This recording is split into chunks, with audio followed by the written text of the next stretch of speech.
For the first 15 seconds, imagine a lonely landscape soaked in fog. A calm lake resting between two uneasy powers. Soldiers staring across a borderline no one fully agrees on. And in the silence, a spark, small, sudden, and deadly, ignites one of the earliest clashes that foreshadowed the brutal storms of the Second World War.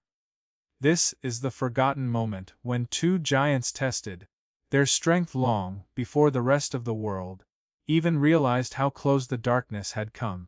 And tonight, we travel deep into that hidden chapter. Hello and welcome to the channel. Today, we step into a conflict that is often overshadowed by the larger, more famous battles of World War II. But behind these events lies a powerful story, one of fear, ambition, miscalculation, and two nations ready to test the edge of war. This is the Battle of Lake Khasan, where the Soviet Union and Imperial Japan clashed in a confrontation that almost changed the fate of Asia before the world officially plunged into global conflict. The story begins with geography, a stretch of land where the borders were never truly settled. On the exterior, the region around Lake Khasan appears quiet, almost peaceful. Gentle hills roll toward the Korean frontier, and the lake itself glimmers under the shifting Siberian sky. But beneath this seemingly calm landscape, old disputes simmer like hidden embers. For decades, the exact lines separating Russian and Japanese controlled territories remained blurry, giving both sides just enough room to accuse the other of trespass. It was a frontier defined not by clear agreements, but by overlapping claims, angry patrols, and political pride. Inside the Soviet Union, leadership was consumed by a constant fear of encirclement. Stalin believed that Japan, already expanding aggressively through East Asia, might one day attempt to push westward into Soviet territory. In Moscow's interior halls of power, paranoia mixed with ambition. Soviet commanders were ordered to strengthen border defenses, fortify disputed heights, and demonstrate strength whenever Japan showed signs of probing the frontier. For Stalin, hesitation was weakness, and weakness was fatal. Meanwhile, on the exterior side of the Japanese Empire, the mindset was entirely different. Japan had occupied Korea and operated in Manchuria under the puppet state of Manchukuo, but many within the Japanese military still believed the northern frontier was unsafe. Young, ambitious officers of the Kwantung Army saw the Soviet Union as a traditional rival. In their minds, Japan's destiny was tied to expansion, and the land around Lake Khasan, though small, represented national honor. They wanted to show the Soviets that Japan would never retreat from territory it believed was rightfully its own. The tension was waiting for a reason to explode, and that reason came during the hot summer of 1938. Soviet border guards advanced toward two hills, Zauzernaya and Bezimianaya, claiming the land had been historically recognized as Russian territory. Japanese forces protested sharply, insisting the Soviets had crossed into Manchukuo.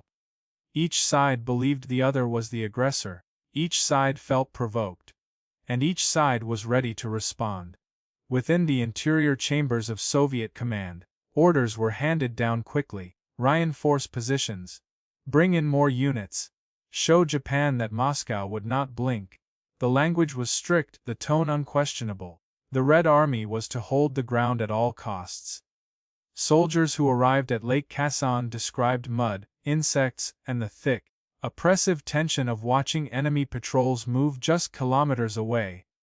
They knew fighting was coming. It was only a matter of when. On the Japanese exterior side, the atmosphere was equally intense. Officers of the Kwantung Army were impatient, convinced that a strong military reaction would force the Soviets to step back.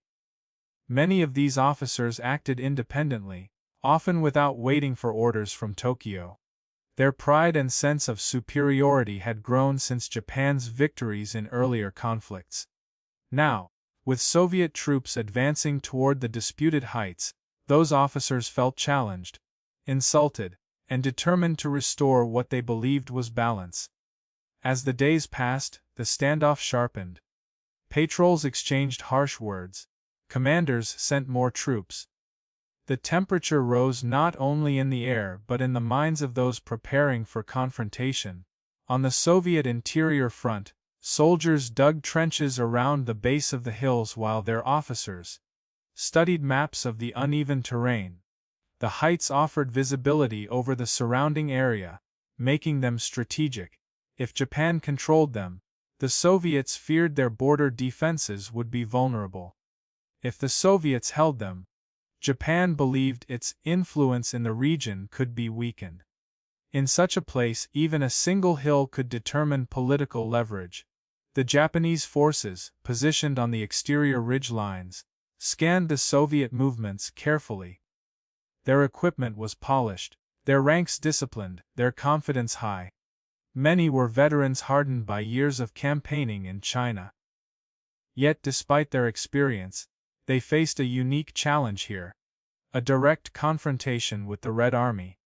The Soviets were unpredictable, especially under Stalin, and if Russia chose to escalate, Japan risked provoking a massive enemy.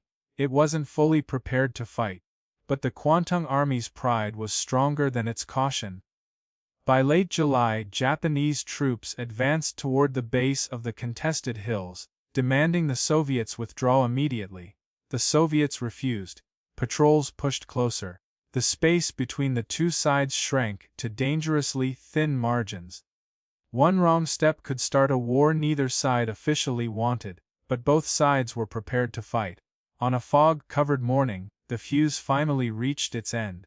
Shots rang out. Brief, unclear, but deadly enough to shatter the fragile standoff. Soldiers on both sides scrambled for cover. Radio operators rushed to relay the news. Commanders ordered reinforcements forward. The Battle of Lake Khasan had begun. In the interior Soviet trenches, the shock turned quickly into organized resistance. Machine gun teams took positions, rifles were loaded, and officers shouted commands above the chaos. Japanese troops on the exterior slopes responded rapidly, firing precise bursts and advancing through the thick grass and brush. What started as a border incident had transformed within minutes into a full military clash. This was only the beginning.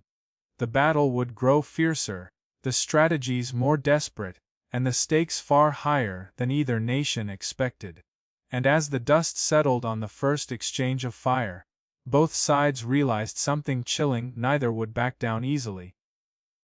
Tomorrow, the conflict would escalate into a test of strength, technology, and national pride. One that would shape the course of Japanese-Soviet relations for years to come. The morning after the first exchange of fire arrived heavy with mist, stretching across the valleys, like a curtain hiding the truth of what was coming. The Soviet soldiers in the interior positions felt the weight of every a rustling of bushes, the distant rumble of boots, the metallic click of rifles being checked and rechecked. They were no longer border guards. They were frontline defenders. The Red Army rushed reinforcements to Lake Khasan overnight, bringing in tanks, artillery pieces, and fresh regiments who had barely been briefed before being thrust into the chaos.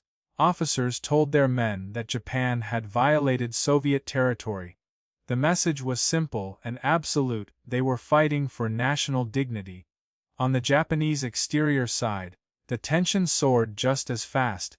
Many officers insisted the Soviets were the ones who had provoked the clash, and therefore Japan had the right, almost the responsibility, to respond with overwhelming force.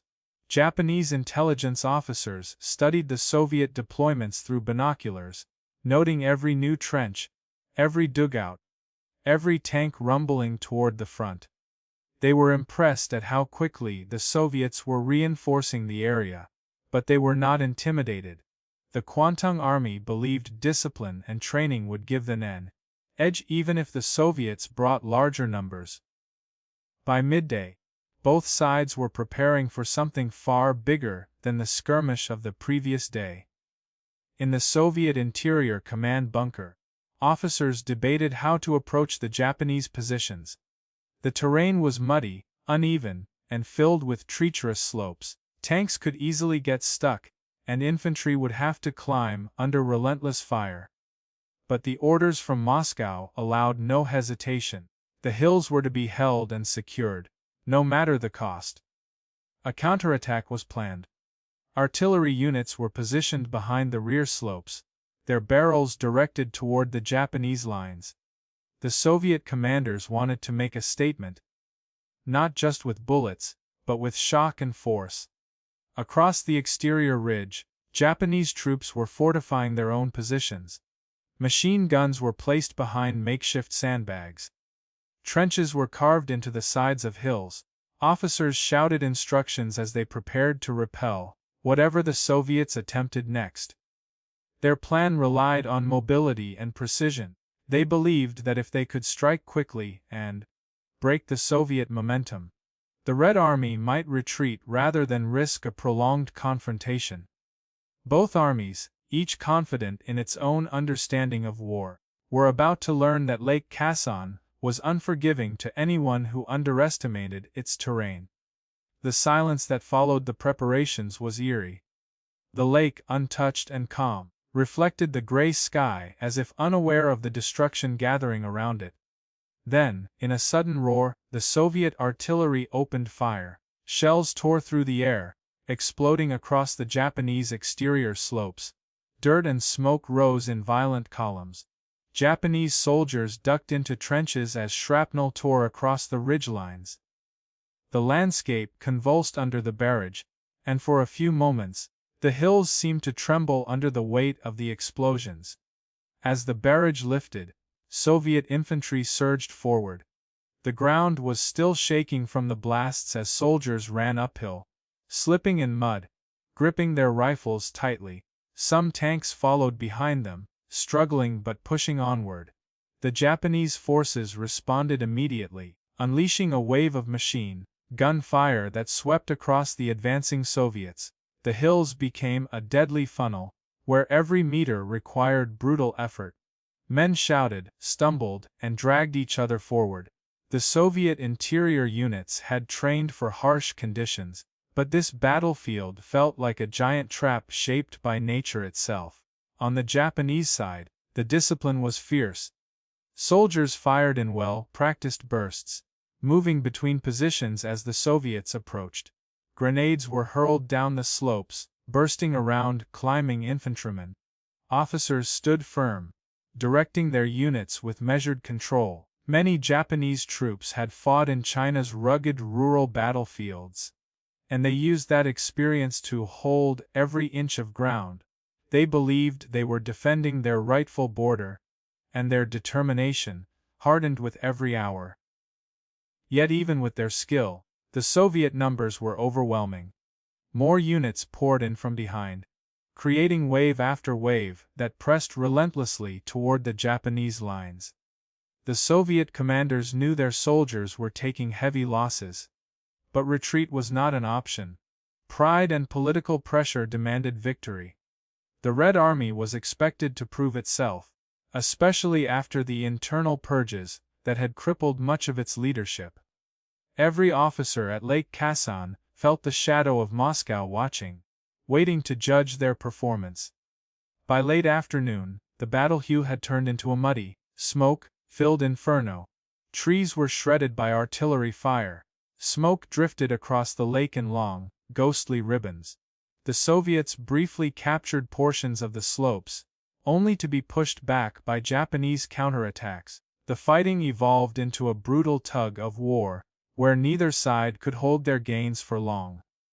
Casualties mounted quickly. Medics on both sides scrambled to treat the wounded, dragging men from the field under fire. For many, the nearest shelter was only a shallow scrape in the dirt. Inside the Soviet interior positions, frustration grew. The terrain was impossible, the enemy stubborn, and the pressure from high command merciless. Officers radioed for more support, demanding additional artillery strikes to break the Japanese resistance. The Soviet tanks, struggling against mud and steep angles, became easy targets for Japanese anti-tank teams. Some tanks slid sideways down slopes, their tracks spinning helplessly. The drivers inside, soaked in sweat and fear, tried desperately to maneuver while enemy fire hammered the armor. Meanwhile, in the Japanese exterior command posts, officers were both encouraged and alarmed. They had succeeded in holding much of their ground, but at a terrible cost. Ammunition was running low. Reinforcements were limited. The Soviets, despite their losses, continued to attack with relentless intensity. One officer described it as fighting a wave that never ends. Still, the Japanese spirit held strong. They knew their position was more vulnerable than it appeared. But they believed discipline and courage could carry them through. As night approached, both armies dug in deeper. The battlefield fell into an uneasy quiet broken only by distant gunfire and the cries of wounded men. A cold wind swept across the hills, and the smell of smoke and wet earth filled the air. Soldiers on each side tried to rest, but sleep was impossible.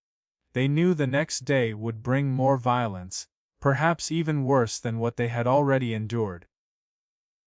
In the shadows of the night, both sides prepared for another major clash. New plans were drawn. Officers whispered strategies over dim lanterns. Soldiers cleaned their rifles, tightened their gear, and stared into darkness, knowing that survival depended not just on skill, but on luck. The Battle of Lake Khasan was no longer a border dispute. It had become a full-scale struggle for dominance, pride, and national identity, and with neither side willing to back down. The worst was still ahead. On the Japanese exterior side, soldiers awoke to similar misery. The night had been filled with sporadic gunfire, the cries of wounded men, and the cold wind sweeping over the ridgelines.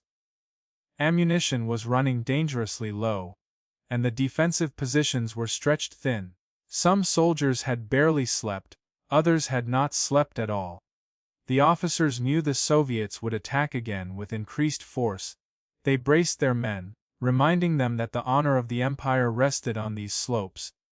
No retreat, no hesitation, no failure.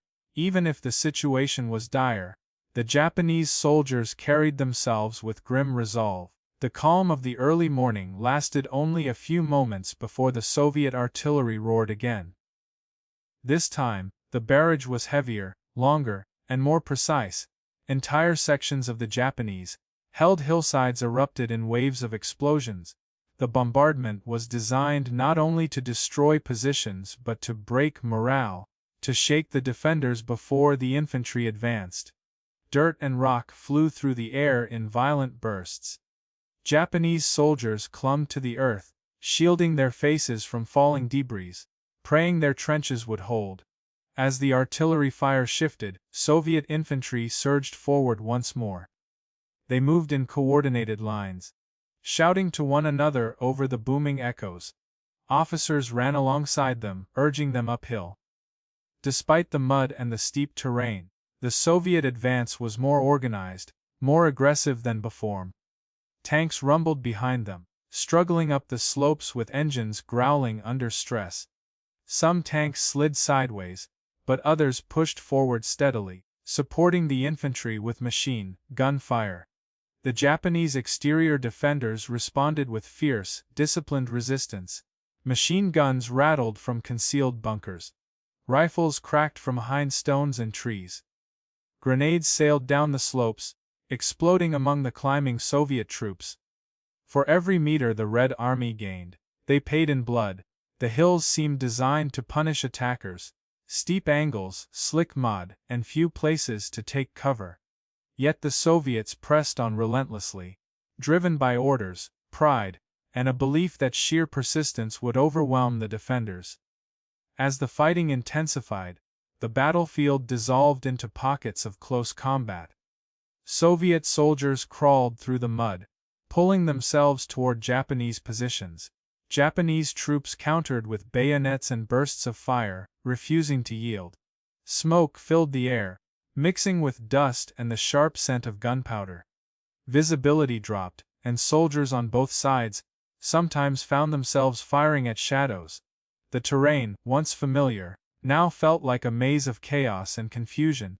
In the Soviet Interior Command Post, officers monitored reports coming in from the front. The casualties were high, far higher than expected, but the advance was progressing. The Red Army had finally begun to break into key sections of the Japanese lines. Soviet commanders ordered fresh units forward to exploit every breach. They knew the Japanese were running low on ammunition and manpower. Victory required pushing harder, faster, with no pause. Meanwhile, the Japanese exterior commanders were faced with impossible decisions. Reinforcements were limited, and communication with higher command was strained. They had expected a quick confrontation, not a prolonged battle of attrition. Still, they refused to abandon their positions. They rotated their remaining troops, using every available resource to stall the Soviet advance. They dug deeper, fought harder, and held their ground even as the situation grew desperate. By midday, the battle reached its most brutal point. Soviet soldiers finally gained the upper ridges of one of the contested hills after hours of relentless assaults. They fought their way through trenches, clearing them with bayonets and grenades. Japanese defenders counterattacked, determined to retake the lost ground, but the Soviets held firm. The fighting devolved into hand-to-hand combat, with soldiers grappling in the mud, rifles used as clubs, the air filled with shouts, and the clang of metal against metal. The brutal struggle continued through the afternoon. Each side knew the outcome of the entire battle hinged on these final heights. The Soviets pushed upward with renewed force. Their artillery pounded the remaining Japanese strongpoints. The Japanese fought with courage that defied the odds, but their ammunition was nearly gone. Officers distributed the last boxes of cartridges, urging their men to hold until reinforcements arrived, though none were coming. By early evening, the turning point arrived, a coordinated Soviet assault, supported by concentrated artillery fire, broke through the last major Japanese defensive line. Soviet soldiers surged over the crest, planting their flags in positions the Japanese had desperately tried to defend. Exhausted, bloodied, and battered, the Red Army finally secured control of the disputed hills. The Japanese exterior commander realized the truth. Further resistance would mean total annihilation. With heavy hearts, they began to withdraw from the immediate battlefield, pulling back to defensive positions deeper within Manchukuo. The retreat was painful, both physically and in pride. They had fought with honor, but the overwhelming Soviet numbers and firepower had made the position unsustainable. The Soviets, now holding the heights, fired celebratory shots into the air. Medics rushed to help the wounded.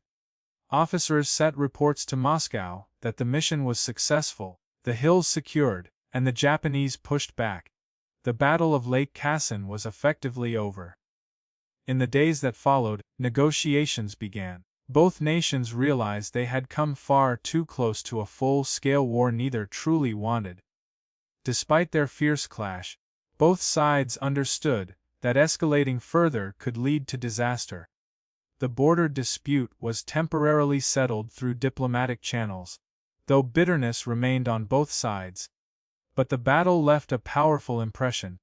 Inside the Soviet Union, commanders studied the battle carefully, learning painful lessons about coordination, leadership, and modern warfare. The Japanese military, equally reflective, realized the Red Army was not the weak, disorganized force some believed it to be. Lake Khasan taught both sides that future conflicts between them would be costly. And when they clashed again the following year at Nomonhan, the consequences would be even more dramatic. The Battle of Lake Khasan faded quickly from global memory, overshadowed by the much larger storms of World War II. Yet it remains a critical moment. A small but fierce confrontation that revealed the ambitions, fears, and miscalculations of two rising powers. On those muddy hills near a quiet lake, the Soviets and Japanese tested each other, long before the world truly understood that another great war was coming. and in their clash, we find a reminder of how even the smallest sparks can illuminate the path to global conflict.